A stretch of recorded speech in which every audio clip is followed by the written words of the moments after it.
اس پر ان افراد کو غور کرنا چاہیے جو انجینئر مرزا علی کو فالو کرتے ہیں۔ ان کو ذرا سوچنا چاہیے کہ یہ وہ بندہ ہے جو اب تک ہر طبقے کے علماء کو للکارتا تھا۔ ایک بندہ وہ ہوتا ہے جس نے اپنا مسئلہ بیان کیا، اپنی رائے بیان کی، لیکن وہ دوسروں کو چیلنج نہیں کرتا،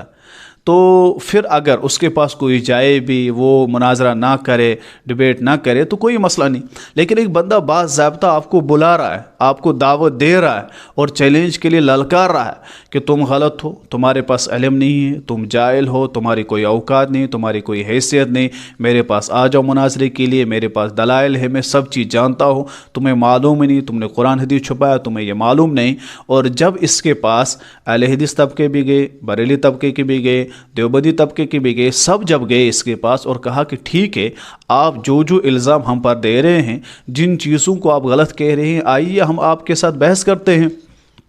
وجہ ہے کہ یہ جن چیزوں کو لے کر عوام میں لوگوں کو کہتے تھے کہ دیکھو یہ برائیاں ان کے اندر ہے، یہ کتاب میں لکھا ہے، یہ کتاب میں لکھا ہے، یاد رکھیے کیا ہم یا وہ طبقہ ان چیزوں کو مانتا ہے،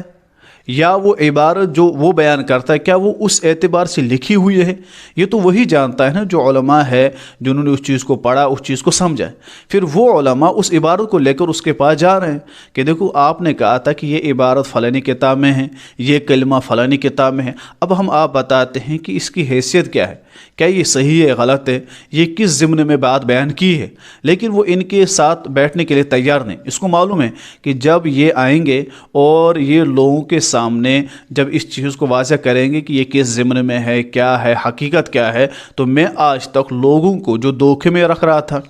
جھوٹ پہ جھوٹ بول رہا تھا، لوگ پھر مجھ سے بدظن ہوں گے۔ بہتر ہے کہ علماء سے ملنا ہی نہیں، صرف یہاں بیٹھ کر للکارنا ہے اور بولنا ہے، اور وہ وہاں بیٹھ کر بولیں گے کیونکہ ان کو لوگ سنتے نہیں۔ انجینئر مرزا علی کی ایک برائی یہ بھی ہے، دیکھو میں صرف برائیاں بیان کرنے کے لیے نہیں بیٹھا ہوں، دیکھو ہر بندے میں جہاں برائیاں ہوتے خوبیاں بھی ہوتے، ٹھیک ہے، اس بندے میں خوبیاں بھی ہیں، لیکن اس میں ایک چیز آپ نے نوٹ کی ہوگی کہ وہ بندہ ایسا ہے کہ جو ہمہ اس چیز میں لگا ہے کہ دوسروں کی برائیاں بیان کرو، نمبر ایک۔ نمبر دو، وہ یہ سمجھتا ہے کہ سب سے زیادہ اس وقت چینل میرے پاس ہے، ویوشپ میرے پاس ہے، لوگ مجھے سنتے ہیں، اس وجہ سے میں ہی سب سے بڑا عالم ہوں، میرے پاس کسی کے اوقات نہیں۔ وہ اپنے بیانات میں یہ تک بیان کر چکا ہے کہ مفتی تقی عثمانی صاحب، اس کی کیا حیثیت میرے پاس، یا بریلی طبقے کے وہ الیاس قادری صاحب، ان کی کیا حیثیت۔ ان سے پوچھے کیوں نہیں حیثیت ہے؟ وہ تو یہ تک کہتے ہیں کہ ڈاکٹر ذاکر نائک صاحب کی میرے پاس حیثیت نہیں۔ ان سے پوچھے کیوں حیثیت نہیں، تو وہ کہتا ہے کہ اس وجہ سے کہ ان کی ویوز زیادہ نہیں آ رہے، میرے ویوز 24 گھنٹے میں 1 لاکھ سے زیادہ کراس کر جاتے ہیں، جس وجہ سے ان کی اوقات نہیں ہے میرے پاس بیٹھنے کی، بلکہ وہ چینل والے لائیں جس کا چینل بڑا ہو، جس کو لوگ سنتے ہو۔ اس وجہ سے مفتی طاہر مسعود صاحب گئے تھے جن کو لوگ سب سے زیادہ سنتے ہیں، لیکن وہ ان کے پاس بھی بیٹھنے کے لیے تیار نہیں ہوئے۔ نمبر 2، دیکھو ہمیں دیکھنا ہے کہ کیا صرف انجینئر مرزا علی صحیح ہے، باقی علماء صحیح نہیں ہیں؟ کیا قرآن و حدیث کا کام یہی کر رہا ہے؟ جو کتابیں وہ پڑھ رہا ہے وہ تو علماء سب لکھ چکے ہیں، وہ بزرگان دین سب لکھ چکے ہیں۔ ان چیزوں پر ہمیں ذرا غور کرنا چاہیے۔ اور نمبر 3، ہم یہ سمجھتے ہیں کہ لوگوں کے سامنے جب بیان کرتے لوگ کہتے ہیں کہ تم علماء ہو، تم سمجھتے دین صرف ہمارا ٹھیکہ ہے، یا عالم نہیں، اس نے مدرسہ نہیں پڑھا، کیا یہ دین پھیلا نہیں سکتا ہے؟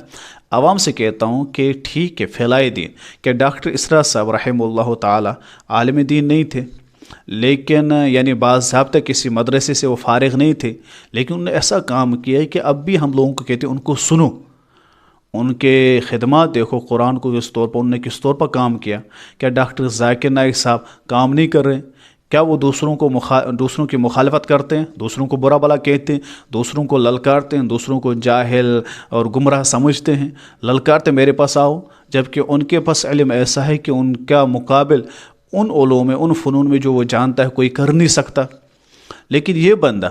جو صرف لمٹ کچھ کتابیں اس نے رکھی ہیں، کچھ حوالہ جات، پھر ان کو بیان کر کے یہ کوشش کرتا ہے کہ بس لوگوں کو یہ باور کرائیں کہ میں صحیح ہوں، باقی سب غلط ہے، ان کی یہ برائی، یہ برائی، یہ برائی، اور وہ عبارتیں کاٹ کر جس طرح بنی اسرائیل قوم کرتے تھے،